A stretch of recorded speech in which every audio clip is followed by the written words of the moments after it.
Okay, so in this video, we're going to be looking at the syllabus, and I don't want to presume, what genre of music you're interested in. I will admit that there is a very heavy focus on hip-hop because that is the genre that I am most comfortable with. However, I think the majority of this content applies to people, who are into any type of genre, whether that be, rock, pop, rap, or even, if you want to be a producer.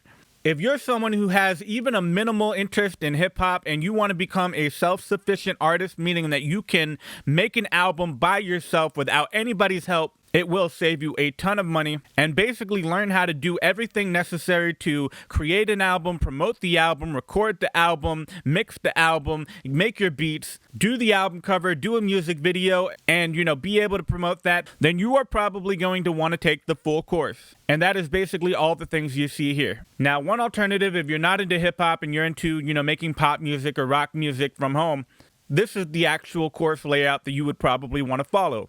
You definitely want to learn how to record from home and how to work with a DAW. Multisyllabic rhyming is not, imperative to know, but it is a good thing to know for most people, I think. I do want to highly encourage you to watch the rhythm and flow video, because no matter what genre of music you're doing, even if you're a singer, you're using rhythm in your voice and you need to know how that works. Now, rhyme schemes and delivery, those videos are a little bit more optional. You do want to know, how to sing and project from your diaphragm. Beyond that, it is completely optional if you want to look at how to write rapping choruses. It is actually kind of popular in pop music. Like, for example, Meghan Trainor will incorporate rapping choruses. I have even heard examples of, rock bands that will incorporate some rapping into their music. So it is not unheard of for musicians in different genres of music to incorporate rapping into their music in some capacity. However, if you do want to incorporate rapping choruses, I definitely recommend that you watch the rhythm and flow and delivery videos, maybe even the rhyme schemes one. Because obviously you don't want to rap on a song if you don't know how to rap well, or at least, reasonably well.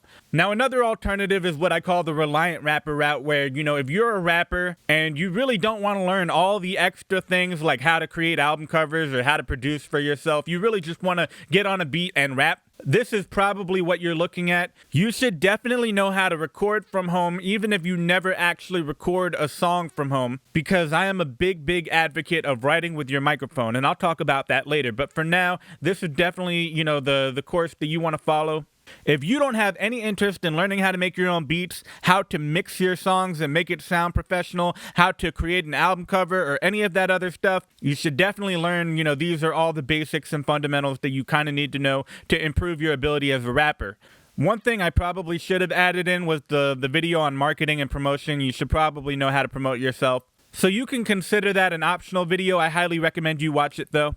Another alternative is what I call the pure musician route, basically meaning that you're only focusing on the content here that focuses on music. So I do have videos on how to do some graphic design and video editing, because those are things that you need to know how to do if you're going to be an artist that is, supporting yourself. If I'm trying to put out a music video, I'm not going to pay somebody else to record me and edit it. I'm not going to pay somebody to make an album cover or a promotional flyer. But if you're not interested in learning how to do those things, then you'll probably want to follow this course. And then the final version of the syllabus is what I call the producer route. If you're not interested in, recording yourself or being a vocalist of any kind, you should know how to, market and sell your beats, and you should know how to do graphic design, because, it is very common for producers to market their stuff on YouTube or any other medium where they're needing to create some kind of graphic work in order to market their product. I also think that as a producer, you should know how rhythm and flow work from the perspective of a vocalist. So that is still on there as a mandatory lecture. And it is also a good idea to know how songwriting kind of works. And if you want to be a producer that has beats with choruses already built in, you should definitely watch these two videos here. And probably even these two videos up here. So all of these are different routes depending on what your goal is. I definitely think you should try to break up the content. Do not try to binge watch everything. It is a lot of content. Altogether, it is over 8 hours of content, and any one of these individual topics can be something that takes you a year or longer to master. So it is really imperative that you don't try to rush through everything. I would recommend that you watch all of these videos, then go out there and apply what you've learned, and then come back maybe a week later and watch the video again. And I definitely think that there are going to be things where you might have missed it the first time around. So that is about all I have for this video. Thank you for tuning in, and until the next video, keep on making music.